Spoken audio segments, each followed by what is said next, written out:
Hi Megan, so sorry again about the just blatant lateness of this video.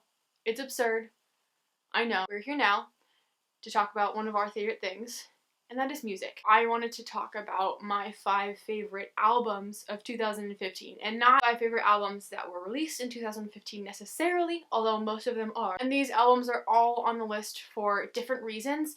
2015 was the year of pop for me. I had never really been actually aggressively listening to pop before last year.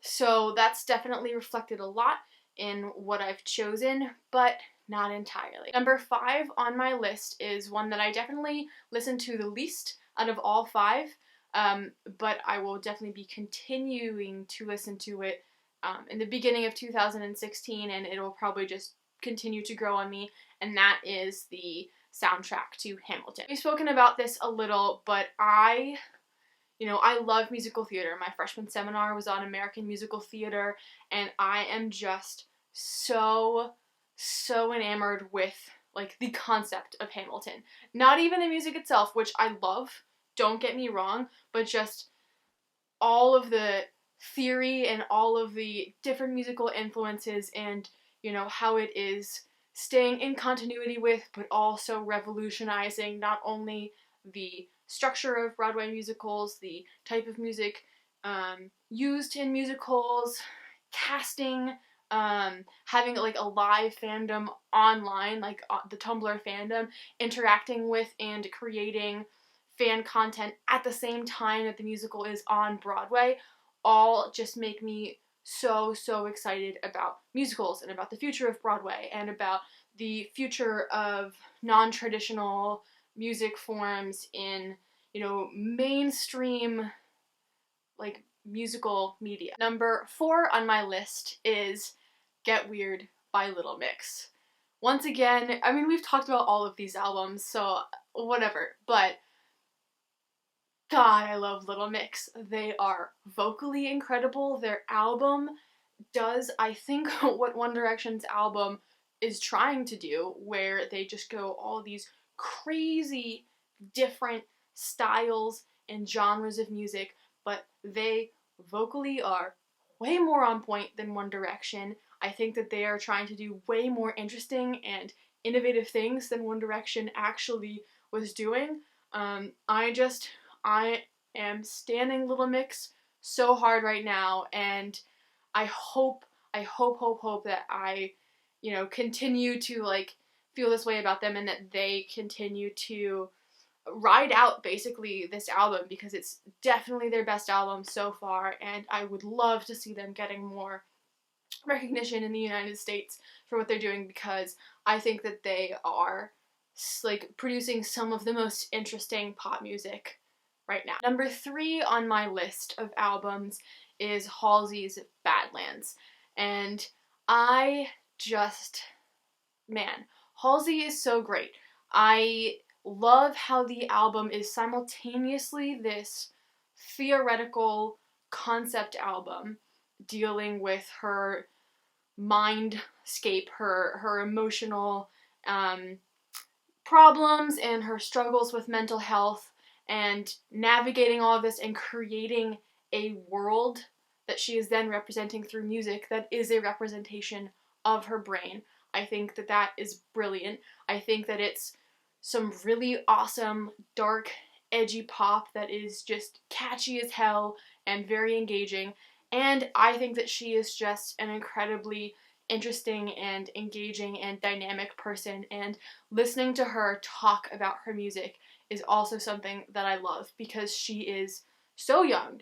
I think she like just turned 20 or 21, and she is just incredibly articulate about her art and about her vision for it and about what she wants to do in a way that I find so refreshing. My second favorite album of the year is Without My Enemy, What Would I Do by Maiden Heights, and this album I just jammed to all summer long. I don't know what it is about this album, but it just captivated me, and it's very much like not necessarily even about the lyrics or the structure of the songs, just something about the way that the beats and harmonies are machinated just was so pleasing to my ears. It just puts me in the zone, and I love that. And so that's kind of why this album is here, because I just listen to it on repeat. It's not, for me, as interesting or exciting, whatnot, as some of the others, but it just hit some sort of pleasure center in my brain, and I just listened to the crap out of that. And finally, the last album, and not an album released in 2015, but hands down the best album that I listened to in the entirety of last year, is Mad Villainy, which is a collab album between MF Doom and Madlib. I love the stuff that Madlib produces. It is just so ingenious and textured and lush. His Shades of Blue album, for instance, is just one of my favorites.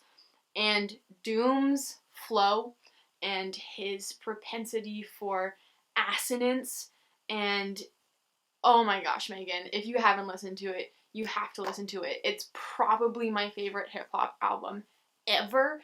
It is, it is one of the albums that Ian and I listened to in our album exchange, and I have like 5 pages in my Moleskine, which is like somewhere over there.